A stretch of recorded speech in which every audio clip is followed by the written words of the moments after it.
Hey everybody, Josh Sigurdson of World Alternative Media here, and of course we are joined by John Sneisen, and we are here in Yellowstone National Park. And of course behind us we have a familiar sight, Old Faithful, and it hasn't gone off quite yet.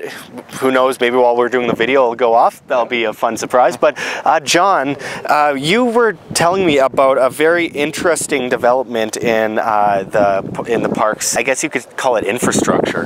There's quite a massive earthquake not that long ago. Can you tell us a bit about that? Yeah, there was a 4.5 earthquake that just happened 3 or 4 days ago. Yeah. Actually, we're going to go back out on the West Gate, it's called, in West Yellowstone. It's just 8 miles north of that. Just slightly in Idaho. Yeah, it's pretty close to the, like a little bit outside of the caldera. Like we're actually standing in the middle of a supervolcano right now, which is quite intimidating. But well, that's what I wanted to kind of go into, because it's so interesting. Like, we are basically on a ticking time bomb right now. And I know a lot of people, whenever I tell them, yeah, we're going to Yellowstone National Park, they go, well, watch out, if it blows, you know, you're done. And I often say, well, even if you're like two, states over, two provinces over in Canada, for example. North America almost. it's going to affect you. They found out recently that it's much bigger than they previously thought. Yeah. So we can add that to the list. And I found it kind of interesting that as we have kind of trekked through Yellowstone today, John, we didn't really see much wildlife.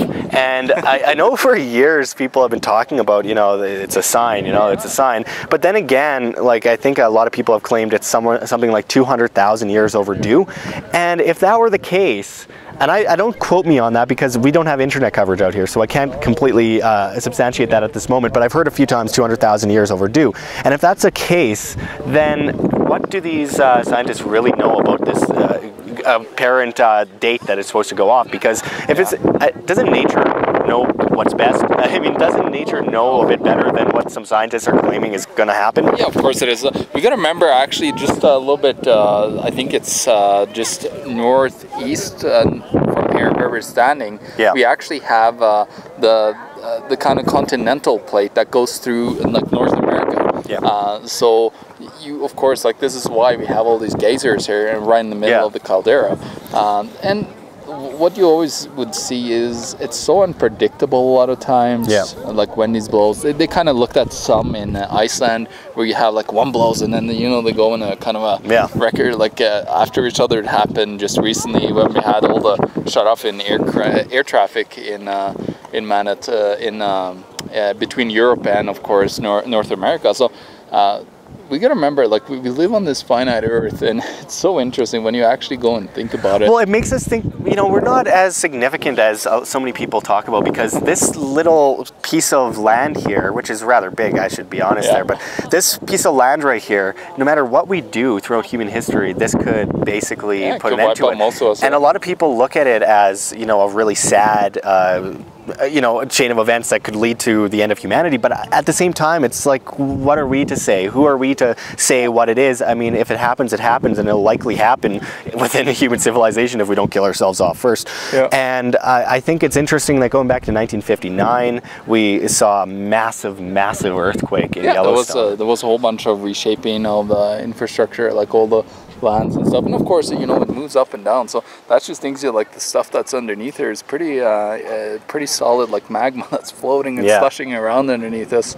And, you know, if it chooses to come up, it will. It will, and there's nothing we can do about it, and that's just the fact of the matter, and it's not something that we should get too worried about, because there's absolutely nothing we can do. What you need to worry about, though, is the way you live your life. Like, you got to take care of your life and live it to the fullest, because absolutely. If things like this happen, well, some people are too scared to even come out here, and I'm telling them, you know, people in, say, Winnipeg, Canada, or in Alberta, or in come and see it, enjoy it. Throughout Montana, they're worried about coming here. Well, if it goes off, it's going to hit them anyway, so better to be in the eye of the storm, I guess you could say. Yeah, just enjoy it. It's getting blown up. Yeah, I suppose so. Well, it's interesting traveling through here, John, and it is one of those experiences where we have to say, you know, you have to live life to the fullest, and it's it's been eventful, to say the least. We went through North Dakota, which wasn't so eventful, but getting into Montana and going down through Wyoming, heading over to Idaho. It's a beautiful thing to experience, and we have to do everything we can in our life to to be able to live these moments and enjoy them. And I think that this can be one of the few positive reports that we have. Yeah, I think so.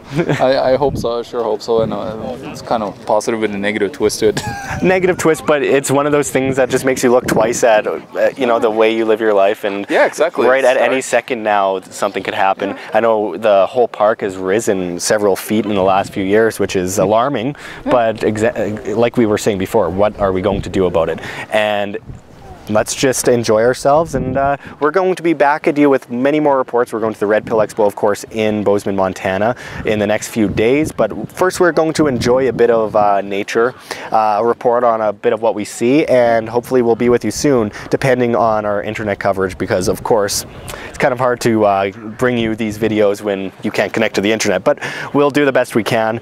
Thanks, John, for talking with us, and we'll be back at you with much more. This is Sigurdson and John Sneisen signing out from World Alternative Media. Find the truth, be the change.